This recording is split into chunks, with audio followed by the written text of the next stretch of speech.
اللہ تعالیٰ جب کسی کو اپنا دوست بنا لیتا ہے تو اسے دو تحفے عطا فرماتا ہے۔ تو دوستو وہ دو تحفے کون کون سے ہیں، آئیے جانتے ہیں آگے والے ویڈیو میں کہ وہ دو تحفے کون کون سے ہیں۔ ویڈیو اچھی لگے تو ویڈیو کو لائک، کمنٹ اور شیئر ضرور کرنا، ساتھ ساتھ اگر چینل میں نئے ہو تو چینل کو سبسکرائب ضرور کرنا اور اپنے پیاروں کو یہ ویڈیو شیئر ضرور کرنا۔ تو آئیے سٹارٹ کرتے ہیں آج کا اپنا ویڈیو۔ اللہ تعالیٰ جب کسی بندے سے راضی ہوتا ہے، اللہ تعالیٰ جب کسی کو اپنا دوست بنا لیتا ہے تو اسے دو تحفے عطا فرماتا ہے۔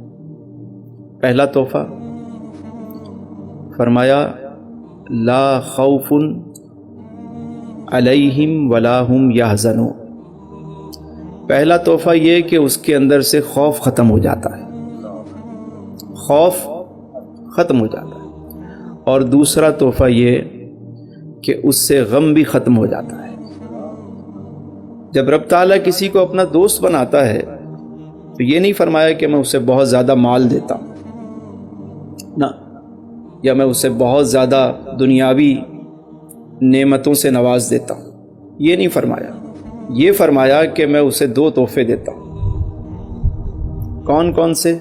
پہلا یہ کہ خوف ختم ہو جاتا ہے۔ انسان کا جو سب سے بڑا دشمن ہے نا، وہ خوف ہے۔ انسان جب بھی مرتا ہے نا، خوف سے مرتا ہے۔ آج دیکھیں کہ کوئی بھی واقعہ ہو جائے، ہم نے بچپن سے سنا ہے کہ سانپ کے کاٹنے سے بندہ نہیں مرتا، اس کے خوف سے مر جاتا ہے۔ گولی سے بندہ نہیں مرتا، خوف سے مرتا ہے۔ ہائے گولی لگ گئی۔ زندگی میں خوف ہی ایک ایسی چیز ہے جو انسان کو انزائٹی، ڈپریشن میں اور اسے طرح طرح کی بیماریوں میں جو ہے وہ مبتلا کرتا ہے۔ خوف ہے۔ کسی کو نوکری جانے کا ڈر ہے، کسی کو یہ فکر ہے کہ کل کیا ہوگا، پرسوں کیا ہوگا، میرے بچوں کا کیا ہوگا، میرے بعد کیا ہوگا، کہ سارے طرح طرح کے خوف۔ لیکن جب بندہ رب کے ساتھ جڑ جاتا ہے تو اللہ تعالیٰ اسے یہ خوبصورت تحفہ عطا فرماتا ہے کہ اسے بے خوف کر دیتا ہے۔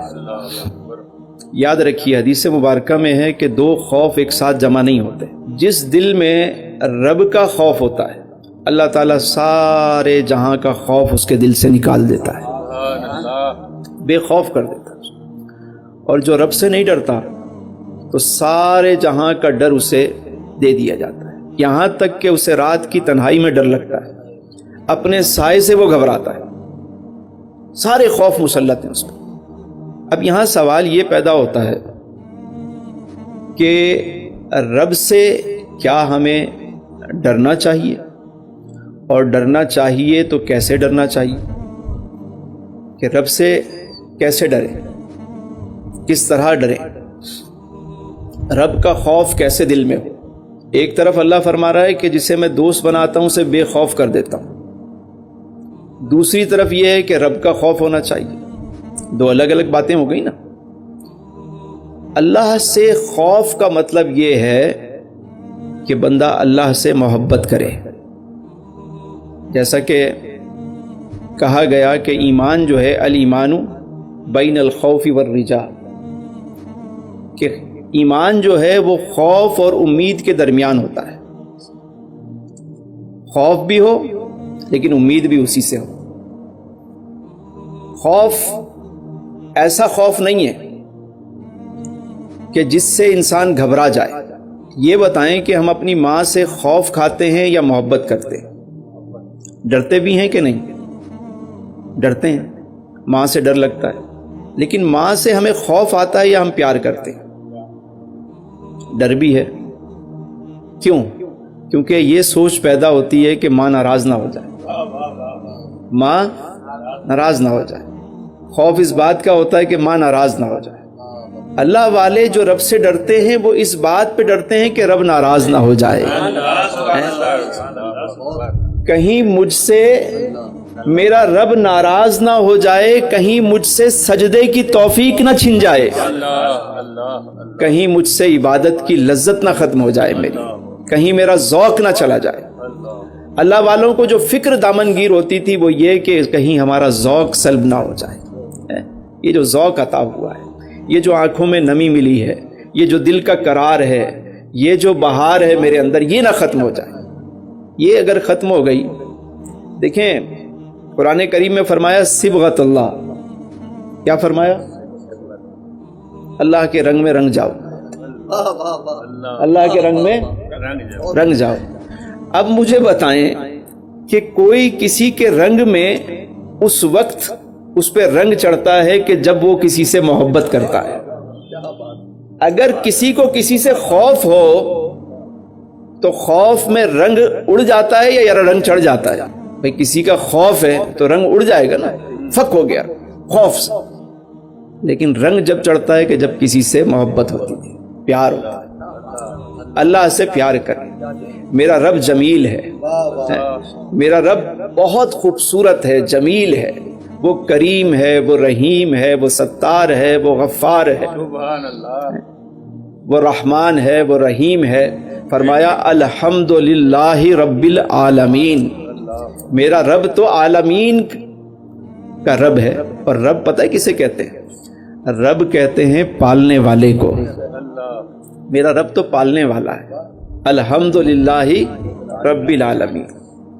اور جب محبوب کی باری آئی تو فرمایا میرا محبوب رحمت للعالمین ہے۔ سبحان اللہ، سبحان اللہ۔ جہاں تک رب کی ربوبیت ہے، خدائی ہے، تمام عالمین کے لیے جب رب ہے تو اپنے محبوب کو بھی تمام عالمین کے لیے رحمت بنایا۔ سبحان اللہ، سبحان اللہ۔ تو جب پالنے والا بھی کسی کے پاس ہو اور رحمت والا بھی ساتھ ہو تو پھر ڈرنا چاہیے۔ بولیے ڈرنا چاہیے۔ خوف نہ رکھ رضا ذرا، تو ہے عبد مصطفیٰ، تیرے لیے امان ہے، تیرے لیے امان۔ سبحان اللہ۔ تو یہ جو بات کی جاتی ہے نا کہ ڈر، بیسیکلی یہ محبت کا ڈر ہے، کہیں رب ناراض نہ ہو جائے، کہیں رب ناراض نہ ہو جائے، میرا رب ناراض نہ ہو جائے، مجھ سے کہیں عبادت کی لذت نہ چھن جائے۔ ایک سیٹھ صاحب اپنے ملازم کے ساتھ جا رہے تھے گاڑی پہ، رستے میں ملازم نے کہا کہ نماز کا وقت ہو گیا ہے تو اجازت ہو تو میں نماز پڑھ لوں۔ اس نے کہا ذرا صبر کرو، آگے کوئی پمپ آئے گا تو وہاں نماز پڑھ لینا۔ گاڑی چلتی رہی، آگے گئے تو اس نے پھر کہا کہ صاحب نماز کا ٹائم ہو گیا، نماز پڑھ لوں۔ کہا اچھا جی جلدی سے جا کے پڑھ کے آ جاؤ۔ گاڑی روکی، بس جلدی سے جا کے نماز پڑھ کے آؤ۔ وہ گیا اندر، وضو کیا، نماز پڑھنے میں اس کو دیر ہو گئی تھوڑی سی۔ اب یہ سیٹھ صاحب گئے مسجد کی دیوار کے پاس، اور دیوار کے پاس جا کر یہ کہنے لگے او بھائی کیا ہو گیا، باہر نہیں آ رہے؟ کون ہے جو تجھے باہر نہیں آنے دے رہا؟ تو ملازم نے کہا وہی جو تجھے اندر نہیں آنے دے رہا، وہی۔ تو یہ خوف ہونا چاہیے۔ اگر مجھے سجدے کی توفیق نہیں ہے، ہم اپنے گھر میں کسی مہمان کو بلاتے ہیں، کوئی جمعرات کو آ گیا مہمان، آ گیا، کوئی خاص ہوگا تو میں اس کو الگ سے بار بار بلاؤں گا، بار بار ملنا چاہوں۔ تو جو خاص رب کے مہمان ہوتے ہیں نا، انہیں 5 وقتہ حاضری کا موقع ملتا ہے۔ جو اور خاص ہوتے ہیں وہ صلاۃ التہجد بھی ادا کرتے ہیں، وہ تہجد کی نماز بھی ادا کرتے ہیں، صلاۃ الاوابین بھی پڑھتے ہیں، اشراق و چاشت کی بھی انہیں توفیق ملتی ہے۔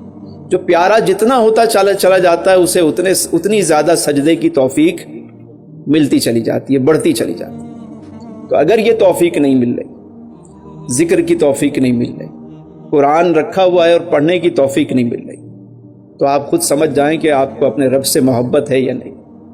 یہ جو نشستیں ہوتی ہیں یہ بیسیکلی یہی ہے، حاصل یہی ہے، رب کی محبت اور اس کے محبوب کا عشق۔ ہم یہاں پہ کوئی تقریر کوئی اس لیے نہیں بیٹھتے، ہم تو بس یہی چاہتے ہیں کہ لوگ حضور کے عشق میں آنسو بہانا سیکھ جائیں، زندگی کا حاصل مل جائے گا۔